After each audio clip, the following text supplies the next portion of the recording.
நடிச்சுட்டு நம்ம அறியப்பட்ட முகங்கள் இந்த குசும்புக்காரன் ஒருத்தர் அவர் சமீபத்துல நோய்வாய்ப்பட்டு இறந்து போயிடுறாரு. அவருடைய ஒட்டுமொத்த செலவுகளையும் ஏத்துக்கிறதுக்கு முன்னின்று வராங்க. யார் யாரு? சிவகார்த்திகேயன் வராரு, சூரி வராரு, இன்னும் சில நடிகர்கள்லாம் வராங்க. இப்படி தமிழ் சினிமாவில இவர் மாதிரியான ஆட்கள் யாருக்காவது ஏதாவது ஒண்ணு அப்படின்னா முதல் ஆளா எல்லாம் வந்துருவாங்க. எங்களால முடிஞ்சதை நாங்க பண்றோம், ஓகே நாங்க பண்ணித்தரோம் அப்படின்னு. அது மாதிரி சமீபத்துல கூட ஒரு காமெடி ஆக்டர் அவர் எனக்கு எந்த உதவியும் கிடைக்கலன்னு மருத்துவமனையில இருந்து பேசுவோம். பட்டுன்னு ஒரு சில நடிகர்கள்லாம் உள்ள போய் உதவி செய்யறாங்க.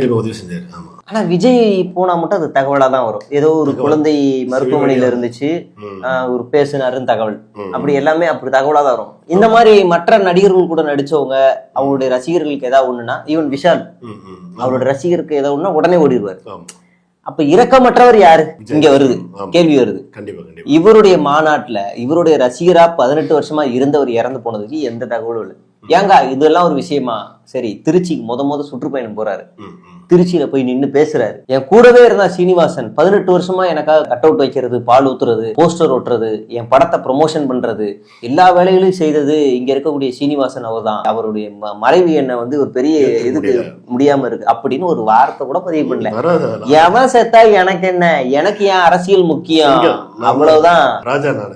கூட இருக்கணும் எழுதி தரல தலைவரே. இந்த இடத்துல நம்ம ஒரு அசைக்க முடியாத ஒரு தூண் இருந்துச்சு தலைவரே, இங்க இதை பேசினா நல்லா இருக்கும். கூட இருக்கவன் லோக்கல் ஆளா இருந்தா பரவாயில்ல, ஜான் மாதிரி வெளியூர் ஆளு, அவருக்கு என்ன தெரியும்? அவனுக்கு சீனிவாசன் தெரியுமா, குப்பனை தெரியுமா, சுப்பனை தெரியுமா, இங்க அடிமட்டத்துல வேலை செஞ்சவனு தெரியுமா?